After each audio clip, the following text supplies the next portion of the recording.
Et dans l'épisode d'aujourd'hui, entre autres choses, vous verrez que dans différentes parties du monde, nous avons déjà des robots qui travaillent en sol. Il y a aussi des drones qui livrent des produits en quelques minutes. Et des mains mécaniques qui apprennent à ressentir le toucher, presque comme nous, les êtres humains. Et aussi l'énergie qui commence à être extraite directement du cœur de la Terre. Et quand on assemble toutes ces pièces, on se rend compte que le futur est déjà là et qu'il va impacter votre quotidien et le mien bien plus tôt que ce que nous imaginions. Allons comprendre tout cela.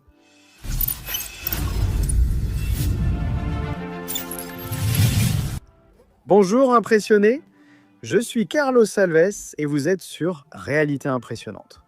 Il est certain qu'ici, les robots ont toujours été des machines qui exécutaient des ordres très précis, ainsi que des tâches isolées. Mais maintenant, ils commencent à prendre des décisions par eux-mêmes en se basant sur ce qu'ils voient, entendent et, entre guillemets, ressentent. Boston Dynamics a lancé la mise à jour 5.1 de Spot, son robot, ainsi qu'une nouvelle version d'Orbit, le logiciel de gestion de flotte et d'analyse de données. Cette mise à jour vise à accélérer les déploiements à grande échelle avec de nouveaux flux de travail, un contrôle d'entreprise et une gamme de capteurs renouvelés. Ce changement repose sur une meilleure intégration du robot physique avec les modèles d'IA dans le cloud. Selon l'entreprise, Spot et Orbit ont été créés pour apprendre en continu sur leur lieu d'opération. Grâce à cette capacité, ils progressent avec le temps sans reprogrammation fréquente. En pratique, cela signifie que le robot cesse d'être, entre guillemets, un simple collecteur de données et commence à fonctionner en permanence comme un système d'inspection vivant. Le principal progrès de cette mise à jour est la nouvelle SpotCam 2. Elle dispose d'une caméra PTZ 4K zoom optique, 25x d'une caméra thermique radiométrique, d'une vision panoramique 360 degrés et de support pour imageurs acoustiques détectant fuite, vibrations et défaillances mécaniques par le son. Spot peut maintenant combiner images, chaleur, audio et vidéo pour une inspection multimodale au même endroit. Cela détecte des problèmes invisibles avant qu'ils ne deviennent critiques. De plus, le robot ouvre désormais les portes seul, sans extension. Lors des tests bêta, Spot a ouvert plus de 2500 portes automatiquement, accédant à des zones jusque-là inaccessibles. Ainsi, Spot n'est plus seulement un robot d'inspection, mais prend un rôle plus large dans les installations. La mise à jour 5.1 ajoute des patrouilles de sécurité autonomes capables d'identifier des personnes, d'enregistrer des images, de générer des alertes et de décider de poursuivre, suspendre ou arrêter une mission. Des robots comme Spot patrouillent, inspectent et prennent seuls des décisions dans des usines et installations critiques. Quand l'autonomie passe du sol au ciel, l'échelle change totalement. D'accord ? Pendant des décennies, la livraison restait le maillon lent de la technologie. Produits et plateformes évoluaient, mais le colis dépendait toujours du trafic et des conducteurs. Ce goulot d'étranglement disparaît désormais grâce à des résultats concrets, pas des promesses. Zipline vient de dépasser le cap des 2 milliards de livraisons commerciales effectuées par ses drones. Elle a aussi levé plus de 600 millions de dollars, portant sa valorisation à 7,6 milliards. L'annonce inclut l'expansion de l'entreprise à Houston et Phoenix, puis dans d'autres grandes métropoles cette année. Zipline opère déjà en livrant des aliments, des produits de vente au détail et des articles de santé directement au domicile des clients en quelques minutes. En utilisant ces aéronefs entièrement autonomes, en pratique, le système fonctionne comme une logistique aérienne à la demande. Le client passe commande via l'application. Le drone décolle automatiquement, vole environ 3 minutes et livre le colis avec précision à destination. Le tout sans embouteillage, émission ni contact humain. Les chiffres montrent pourquoi ce n'est plus une expérience. Les livraisons de Zipline aux États-Unis ont augmenté d'environ 15% chaque semaine. En 7 mois, ces aéronefs ont parcouru plus de 200 millions de kilomètres et livré plus de 20 millions d'articles lors de vols autonomes sans aucun accident grave. Ce qui impressionne le plus, c'est la courbe d'adoption. La première unité a mis 10 semaines pour 100 livraisons par jour, alors que les plus récentes ont atteint ce niveau en 2 jours, marquant un tournant important. La livraison par drone commence à se comporter comme une infrastructure de base, semblable à l'Internet mobile ou au GPS que nous avons aujourd'hui. D'autres entreprises emboîtent le pas. Walmart et Wing veulent créer d'ici 2027 un réseau de plus de 270 points de livraison par drone reliant Los Angeles à Miami. Réfléchis avec moi. Si les drones livrent déjà nourriture, médicaments et fournitures en quelques minutes sans pilote, pourquoi conduire encore nos voitures nous-mêmes? Les taxis robots étaient autrefois vus comme une promesse lointaine. Autrefois, les prototypes circulaient seulement sur circuit fermé avec des tests limités. Mais aujourd'hui, la situation a évolué. 3 grands noms, Lucid Group, Nuro et Uber, ont présenté ensemble un prototype de taxi robot qui devrait circuler dès 2026, montrant ainsi leur maturité. Basé sur le Lucid Gravity, ce SUV électrique se distingue surtout par son intelligence plus que par son design ou son confort. La conduite repose sur l'autonomie de niveau 4 de Nuro, permettant au véhicule d'opérer seul en ville, sans intervention humaine constante. Les tests sur la voie publique ont débuté en décembre, avec des opérateurs de sécurité supervisant simplement le système. Ce détail change tout. Nous ne parlons plus de simulation ou de démonstration contrôlée, nous parlons maintenant de validation. Dans la circulation réelle, avec piétons, cyclistes, intersections imprévisibles et chaos urbain quotidien. Le taxi robot est équipé de caméras haute résolution, de radars, de capteurs lidar intégrés à la carrosserie et d'un halo de spectre sur le toit pour une vision à 360 degrés. Tout a été soigneusement conçu pour préserver l'apparence du véhicule.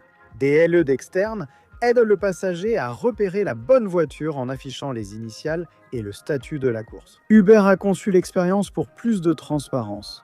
Le passager ne se contente pas de monter, il comprend les actions de la voiture. Des écrans montrent en temps réel ce que le robot taxi voit, comment il interprète l'environnement et pourquoi il prend chaque décision. S'arrêter au feu, céder à un piéton, changer de voie ou choisir un point de dépose s'affiche sur les écrans, ce qui relève autant de l'esthétique que du psychologique. La confiance dans les véhicules autonomes vient de la compréhension du processus, pas de la perfection invisible.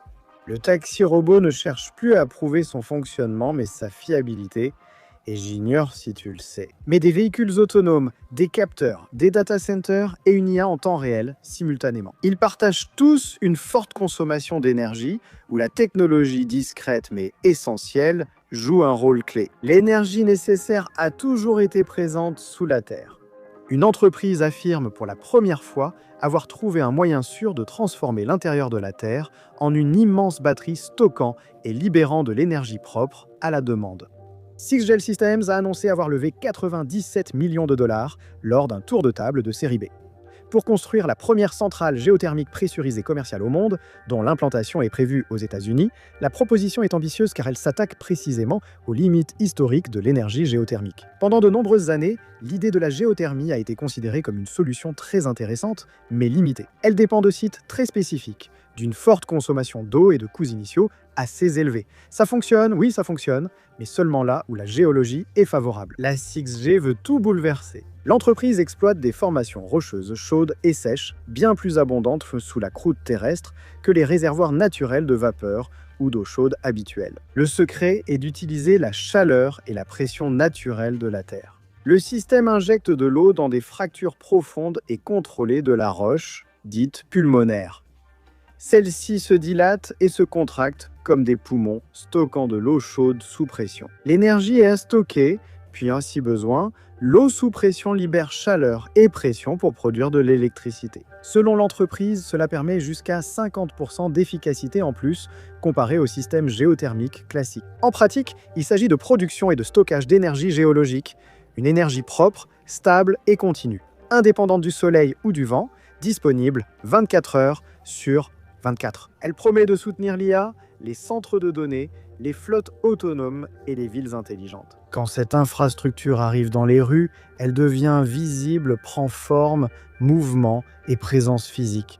À Guangzhou, dans le sud de la Chine, des passagers ont traversé les couloirs de la station Wangshengwei sous l'observation de quelque chose qui relevait récemment de la science-fiction. Le Gomate Mini, l'humanoïde métamorphique de GAC Motors, était présent.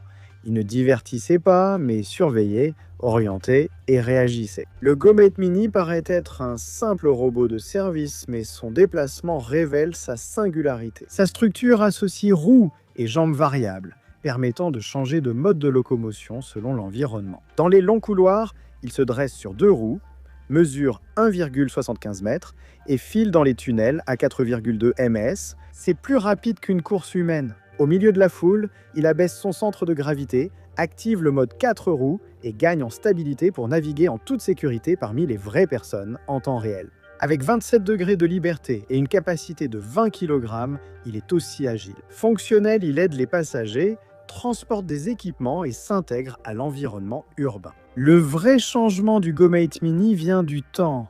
La GAC l'a conçu comme agent d'intervention rapide en cas de situation anormale. Il suit tout le protocole en moins de 10 secondes, alerte les autorités, localise précisément et transmet une vidéo en direct au centre de commandement. Tout cela repose sur la vision par ordinateur, la navigation autonome, l'évitement d'obstacles intelligents et la téléopération immersive, où l'opérateur voit à travers les yeux du robot grâce à la réalité virtuelle. C'est une surveillance continue, sans fatigue, l'autonomie étant à la fois cognitive et énergétique. Beaucoup de robots ont une autonomie limitée, mais le GoMate Mini fonctionne jusqu'à 8 heures et n'attend pas d'aide en cas de batterie faible. Il rejoint seul une station de recharge, se recharge en 1 heure et reprend le travail. Lors des opérations critiques, il permet le remplacement à chaud de la batterie, limitant l'arrêt à quelques secondes. Concrètement, cela implique une présence robotique quasi continue dans l'espace public, le métro n'étant qu'un début. Aéroports, terminaux et zones urbaines très fréquentées sont à l'horizon. Le GoMate Mini n'est pas juste un robot de patrouille en station. Il incarne la normalisation des robots humanoïdes dans la vie quotidienne chinoise. Derrière cette autonomie apparente persiste quelque chose d'essentiel et profondément humain. De vraies mains apprennent aux machines à toucher, ressentir et agir précisément.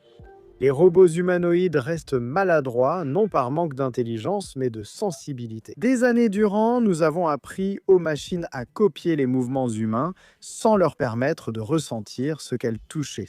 Une entreprise néerlandaise vient de cibler ce point aveugle. Manus a lancé les MetaGloves Pro Haptiques, des gants professionnels dédiés à la téléopération humanoïde et à l'IA embarquée, et non au jeu ou à la réalité virtuelle. Elle doit apprendre avec son corps, pas seulement via des données abstraites.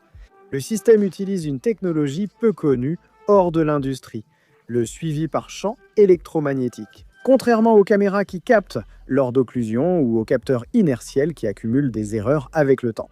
Cette méthode crée un champ local et mesure chaque micro-variation millimétrique due au mouvement des doigts. Le résultat est un jumeau numérique de la main, offrant 25 degrés de liberté, incluant position, rotation, orientation et mouvement des métacarpiens. C'est le type de données nécessaires aux réseaux neuronaux pour apprendre la manipulation fine dans le monde réel, mais capturer le mouvement ne suffit pas. Le principal défi de la téléopération moderne est la main engourdie. L'opérateur voit le robot toucher un objet sans rien ressentir. Sans retour tactile, le cerveau applique des forces irréalistes, serre trop et traverse des objets virtuels, produisant des données impossibles. Les MetaGloves Pro Haptiques cherchent à résoudre ce problème en offrant un retour haptique, redonnant à l'opérateur les sensations de contact, résistance et pression. Des vibrations subtiles signalent le contact et aident le cerveau à ajuster la force. Le cycle sensorimoteur se termine.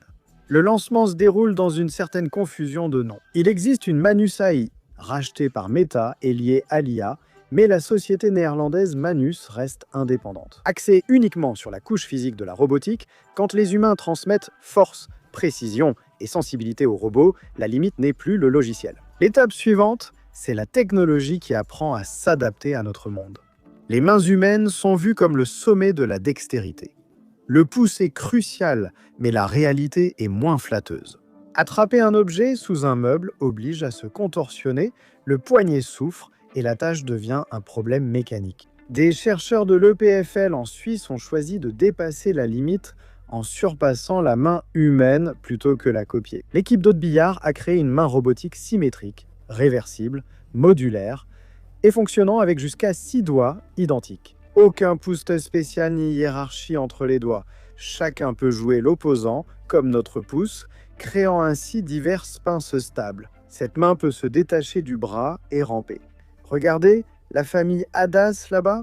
Telle une araignée mécanique, la main robotique se déplace, franchit des surfaces, évite des obstacles et saisit des objets inaccessibles aux bras traditionnels. Elle peut manipuler en se déplaçant. Une capacité nommée manipulation locomotrice par les chercheurs, ce qui change tout. La main saisit des objets par la paume, le dos ou les côtés et peut en transporter plusieurs simultanément en se déplaçant. Avec 5 doigts, elle reproduit pratiquement toutes les prises humaines connues. Avec plus de doigts, elle va plus loin. Des tâches qui nécessiteraient 2 mains humaines peuvent désormais être effectuées par une seule unité robotique. Application directe, utilisable comme prothèse par robots et humains. Bien que cette main ne soit pas anthropomorphique, les chercheurs rappellent que le cerveau humain est étonnamment adaptable. Des études ont montré que les gens peuvent intégrer des doigts robotiques à leur schéma corporel, élargissant ainsi les capacités humaines. Elles s'acquièrent chez des robots au travail, des systèmes apprenant une énergie plus propre et des machines amplifiant nos capacités. La technologie prend un rôle plus mature pour résoudre de vrais problèmes. Le futur n'a pas à être froid, lointain ou sombre, il peut en effet être plus efficace, plus humain et meilleur que le présent. Je vous l'assure, si nous savons bien l'utiliser, bien sûr, n'est-ce pas? Quand je dis que je vous l'assure, c'est pour cette raison. N'oubliez pas que toutes les sources de tout ce que vous avez vu se trouvent ici, dans la description. Merci beaucoup de m'avoir accompagné jusqu'ici et on se retrouve à la prochaine. Il suffit de cliquer sur l'une des 2 suggestions qui s'affichent à l'écran. Je t'attends là-bas. Merci. Salut.